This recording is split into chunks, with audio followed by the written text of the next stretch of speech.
Alright, what's going on people? Ring Roadmap here, and today we're going to talk about Nontshinga versus Yabuki. I was thinking of posting this on the Tagalog channel, but I also thought that, hey, a lot of people are fans of Yabuki as well, and a lot of foreign people are also fans of Nontshinga. So I decided I'm just going to put it on this main channel. Let's get right into it. Anyway, for Filipino, you can go over to Ring Roadmap PH, and there I speak Tagalog while I do my breakdown, so you guys can check it out.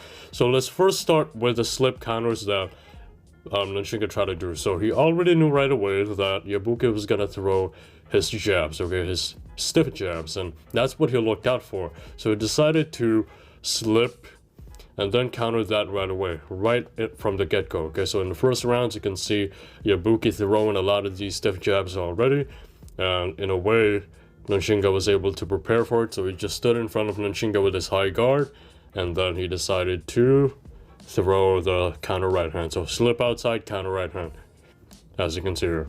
Good thing right there though, Yabuki was able to throw a check hook, so Nontshinga wasn't able to follow up after that counter right hand anymore. So now we'll see the stiff jabs of Yabuki here. He'll just time Nontshinga while he's standing at the center. And then there, Nontshinga tried to throw a jab of his own, but Yabuki already anticipated that, so he slipped inside, and then he threw a left uppercut counter. Let's see this next one. Again, timing Nontshinga here while he is standing in mid-range, arm's length.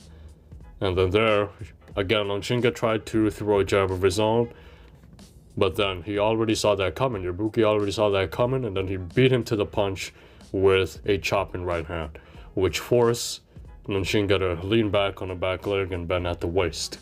So now you'll see Nontshinga here try to time Yabuki again with a jab. So he tried to counter the jab of Yabuki, but then his reach, he simply could not reach Yabuki. So a lot of those jabs, he just got beat to the spot by the jab of Yabuki, because Yabuki is way longer as well. And then here, Yabuki will again try to throw that jab. As soon as he retracts it back to guard, it already gave Nontshinga the signal or the cue to throw a jab of his own while keeping his head relatively to the side, so he won't get hit with the jab back. So he was keeping his head away from the center. But then again, he found it really hard to commit to that shot because besides the stiff jab, Yabuki also had a good chopping right hand.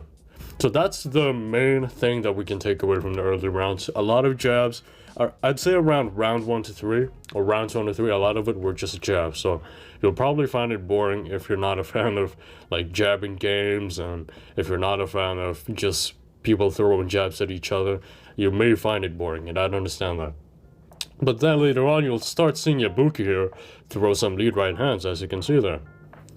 So standing with a high guard, lead right hand, because it was a really good punch to throw off the rhythm of Nontshinga as well as push him on the back foot. So the lead right was way better than the jab in terms of just making Nontshinga scared, or making Nontshinga fight a little more scared on the back foot. And that's why Yabuki started throwing these right hands in around rounds 3 to 5, I should say. But then you'll see Nontshinga now counter that lead right hand. So you'll see that right here. Yabuki will try to throw that lead right hand, and then Nontshinga was able to time it with a check hook and an uppercut. Okay, so this is somewhat of an advantage for Nontshinga because Yabuki is now getting closer to him, and he's more vulnerable for the counter compared to when he's just throwing those stiff jabs. When he's only throwing those stiff jabs, he stays at around long range, but when he throws those lead right hands, now he's getting closer. He's getting way closer to Nontshinga. And then here you'll see Nontshinga again try to slip that right hand of Yabuki, bam. And now you can see the head of Yabuki way closer to Nontshinga now. But then the problem was he wasn't able to land that counter left hook. So let's see another counter shot here by Nontshinga. As you can see here, I think this was an overhand or a right hand. Let's see what it is. Or Yabuki will throw that lead right, and then Nontshinga will throw a counter overhand or a counter rear hook. Let's see what that was. Boom. More of an overhand in my opinion. Now we'll see Yabuki throw some double jabs, because although Nontshinga was really good at slipping the first jab, he's very vulnerable to that second jab. So that's what Yabuki started to do. He recognized that Nontshinga was able to slip a lot of those initial jabs, so he decided to double up on it. So first jab right there was slipped, second jab landed. So it didn't really land clean, but it grazed him at least. So we'll see another one of those right here. Stiff jabs, and then you saw Nontshinga slip that first jab with an inside slip. He tried to counter with an uppercut of his own. Look at the left hand of Yabuki. It's always loaded to throw that second jab, even though it doesn't have as much power as the first one. It's just meant to throw off the rhythm of Nontshinga right there. Now we'll start seeing the overhand of Nontshinga work a little bit here. Okay, so he saw the concurrent pattern of Yabuki with the jab, and then he decided to counter over the top, which didn't really work a lot of times because Yabuki rarely committed fully to the jab. Okay, so he threw the jab but didn't really step in hard to it. So it's much harder to land the overhand when the opponent is not really stepping forward with the jab. When the opponent is only staying in the same place and they're only throwing the jab without any forward step, it's way harder to counter them with the overhand. So that's why this didn't really work as often. It only worked when Yabuki was really stepping in on those jabs. Okay, so now we'll look at the last attempts of Nontshinga to throw some slip counters. As you can see there, he tried to slip the right hand, I think, with the hook of his opponent. Tried to counter with the hook of his own, but he didn't really land that shit clean as well. So the turning point somehow around round 5 to round 8 was the body work. Okay, so Nontshinga here, you'll see him starting to throw body shots, straight punches to the body, left hooks to the body as well. And then here you'll start seeing him again throw some straight punches to the body, and that forced Yabuki to kind of get into this Philly shell position.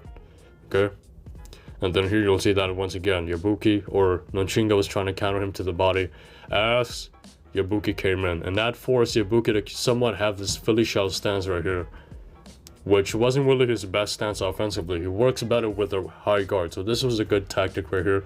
But as you can see, it was round 8, and right at around a round later, like round 9, he got knocked down. So let's look at the 3 knockdowns here.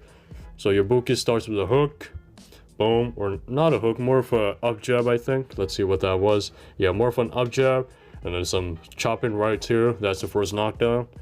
We already know that Nontshinga is vulnerable to those chopping rights. We've seen that with Korean, right? And then here he tried tying up, but then he got caught with some sneaky punches on the inside. Okay, body, and then he went to the head right there. I think the right hand did it. Okay, so the right hand to the head did the damage, and then here another chopping right, and then he went down once again. So here's how the fight went on, in my opinion.